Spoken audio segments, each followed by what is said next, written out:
तो और भाई लोग क्या हाल है यार। आज हम बात करने वाले हैं बीफार्म फर्स्ट ईयर फर्स्ट सेमेस्टर के फार्मास्यूटिकल एनालिसिस के मोहर्स मेथड, प्रेसिपिटेशन टाइट्रेशन के मोहर्स मेथड के बारे में। तो ये बहुत ही इंपॉर्टेंट टॉपिक है, हर साल 5 या 10 नंबर में पूछ ही लिया जाता है। तो इस वीडियो को अगर आप लास्ट तक देखोगे तो बहुत ही क्लीन ओवरव्यू मिल जाएगा आपको मोहर्स मेथड के बारे में और आप आसानी से करके मोहर्स मेथड होता क्या है। मोहर्स मेथड एक प्रेसिपिटेशन टाइट्रेशन है जो कि एड्जॉर्प्शन फेनोमेना पे बेस्ड है। होता क्या है कि आपके ब्यूरेट में प्रेजेंट होता है या ब्यूरेट में आप लेते हो AgNO3 सिल्वर नाइट्रेट और फिर आपके फ्लास्क में NaCl प्लस पोटेशियम क्रोमेट लेके रखते हो। पोटेशियम क्रोमेट आपका इंडिकेटर होता है।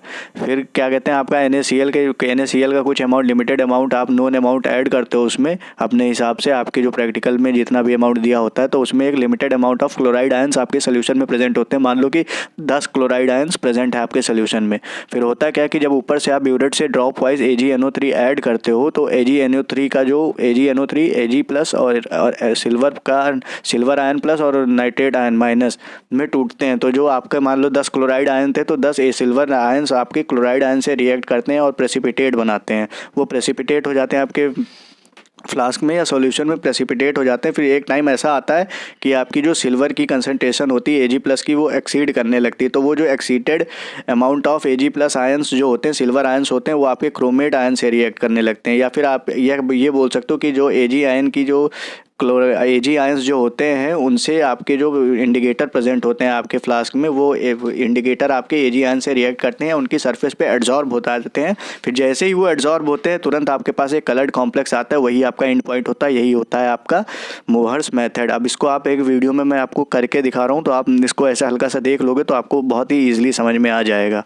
इसकी जो कुछ इंपॉर्टेंट बातें हैं वो है कि मोहर्स मेथड अल्कलाइन मीडियम में होता है और इसका जो प्रेसिपिटेट बनता है वो कलर्ड प्रेसिपिटेट बनता है। इंडिकेटर हम इसमें पोटेशियम क्रोमेट इंडिकेटर लेते हैं और ये फिर सिर्फ क्लोराइड और ब्रोमाइड आयन के डिटर्मिनेशन के लिए किया जाता है। बेसिकली हम देख लेते हैं कि मोहर्स मेथड जो है वो होती है प्रेसिपिटेशन टाइट्रेशन और जो बेस्ड होती है एड्जॉर्प्शन फिनोमेना पे बेस्ड होती है। तो हम बेसिक देख लेते हैं कि होता क्या है, कि मतलब अगर आप लैब में जब करते हो तो होता कैसे। तो इसका ओवरव्यू देख लोगे तो आपको समझ में आ जाएगा एग्जैक्टली कि होता क्या है मोहर्स मेथड में। तो मोहर्स मेथड में हमने ब्यूरेट में AgNO3 लिया है, फ्लास्क में NaCl और पोटेशियम क्रोमेट या डाइक्रोमेट इंडिकेटर लिया है। तो ये जो इंडिकेटर है, फिर फ्लास्क में NaCl प्रेजेंट है, ऊपर AgNO3 है, तो ये रिएक्ट करते हैं तो हमारा एक कलर्ड कॉम्प्लेक्स बनता है, प्रेसिपिटेटेड कलर्ड कॉम्प्लेक्स बनता है एंड पॉइंट पे। तो वो हमें इस टाइट्रेशन के थ्रू पता चलता है और वही होता है मोहर्स मेथड में। तो हम बेसिकली देख लेते हैं होता क्या है। तो ऊपर से आप जब AgNO3 ऐड कर रहे हो तो AgNO3 Ag प्लस और NO3 माइनस में टूट रहा है। फिर नीचे जो इसमें ब्यूरेट में फ्लास्क में प्रेजेंट है Na प्लस Cl माइनस है, तो ये इससे Na plus minus minus NaNO3 बनाता है। फिर AgCl इस पे क्या कहते हैं Ag प्लस और Cl माइनस बना कि ये ऐसा कॉम्प्लेक्स बनता है।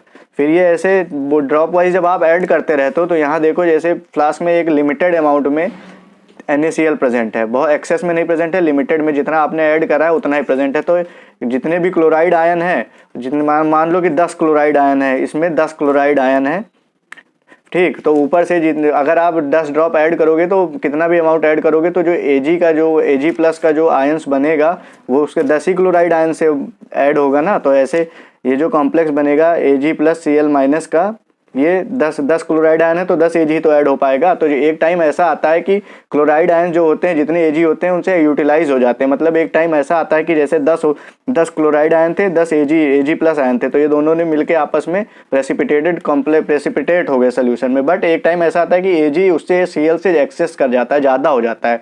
जैसे ही क्लोराइड आयन Cl 10 है और Ag 11 हो जाता है, तो जो 11वां Ag प्लस है वो क्या कहते हैं उससे आपके इंडिकेटर में जो क्रोमेट आयन प्रेजेंट है उससे रिएक्ट करता है, उससे उसकी वो जो क्रोमेट आयन है वो भी -CrO4 माइनस चार्ज होता है उस पर।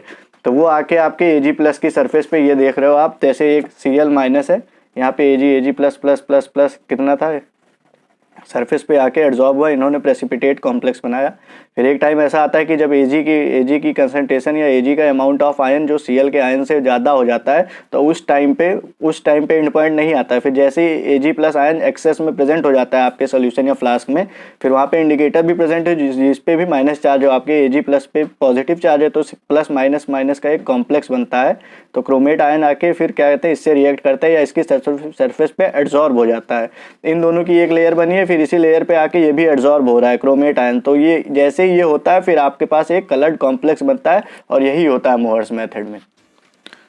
तो होपफुली ये वीडियो तुम लोग को पसंद आई होगी। अगर वीडियो पसंद आई हो तो नीचे दिए गए लाल बटन को दबाकर चैनल को सब्सक्राइब करो। कमेंट में बताओ अगर आपको वोल्हार्ड और फजांस मेथड के भी सेम इसी तरीके से इजी लैंग्वेज में एक्सप्लेनेशन चाहिए तो मैं वीडियो बना दूंगा जल्दी से जल्दी। अगर और आपको कुछ भी अदर हेल्प चाहिए PDF से रिलेटेड तो आप हमारे first sem pharma Telegram channel को ज्वाइन कर सकते हो, इंस्टाग्राम पर फॉलो कर सकते हो। दोनों की लिंक डिस्क्रिप्शन में दे रखी है। Thank you.